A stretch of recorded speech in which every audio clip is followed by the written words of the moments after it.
সন্ত একনাথের জন্ম হয়েছিল বিক্রম সম্বত 1590 তদর্ষ বাংলায় 939 সালে। এর কাছাকাছি সময় পৈঠান্না এর পিতার নাম শ্রী সূর্যনারায়ণ এবং মাতা ছিলেন রুক্মণী। এর জন্মের সঙ্গে সঙ্গেই পিতার মৃত্যু হয় এবং কিছুকাল পরে মাতাও পরলোক গমন করেন।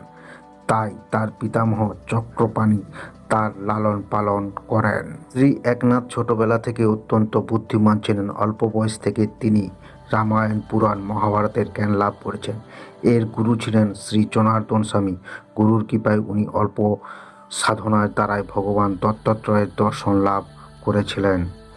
একনাথ প্রত্যক্ষ করেন যে শ্রী গুরু দত্তাত্রেয়ের এবং শ্রী দত্তাত্রেয় গুরু। তারপর গুরুদেব শ্রীকৃষ্ণ উপাসনার দীক্ষা প্রদান করে তাকে সুলভ্য ভজন পর্বতে গিয়া তপস্যা করার নির্দেশ দেন।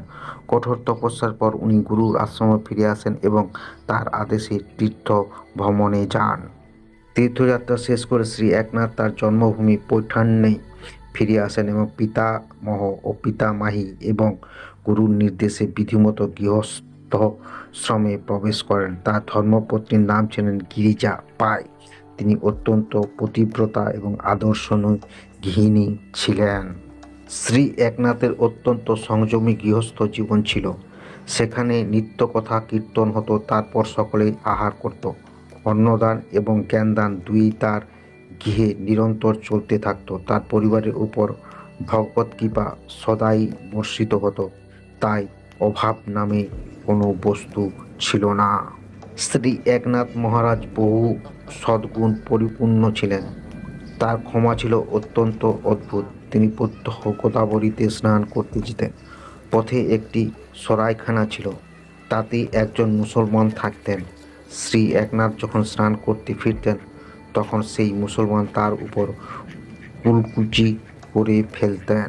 সেই জন্য তাকে প্রত্যেক 4-5 বার স্নান করতে হতো। একবার তো সেই দুষ্টু সীমা পার করে ফেলেন। তিনি শ্রী একনাথের গায়ে 108 বার কুলকুচি করে জল ফেলেন এবং শ্রী একনাথকে 108 বার স্নান করতে হয়, কিন্তু শ্রী একনাথের শান্তি তাতে বিন্দুমাত্র বিঘ্নিত হয় না।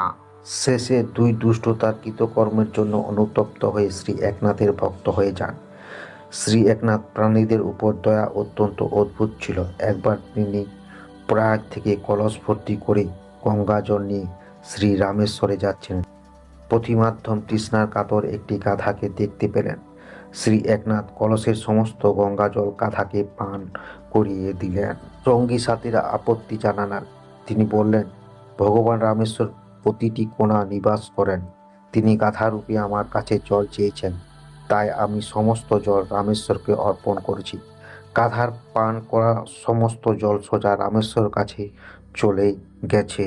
এরূপ অনেক ঘটনায় শ্রী একনাথের জীবনে হয়েছে, যার দ্বারাই তার দিব্য জীবনে কিছু কথা জানা যায়। নিজের আদর্শ, গৃহস্থ জীবন এবং উপদেশ দ্বারা সাধারণ লোকদের আত্মকল্যাণের পথে অনুগামী করে বিক্রম সম্বত 1656 এর চৈত্র কৃষ্ণা ষষ্ঠীতে শ্রী একনাথে তার দেহ নীলা সংবরণ করেন।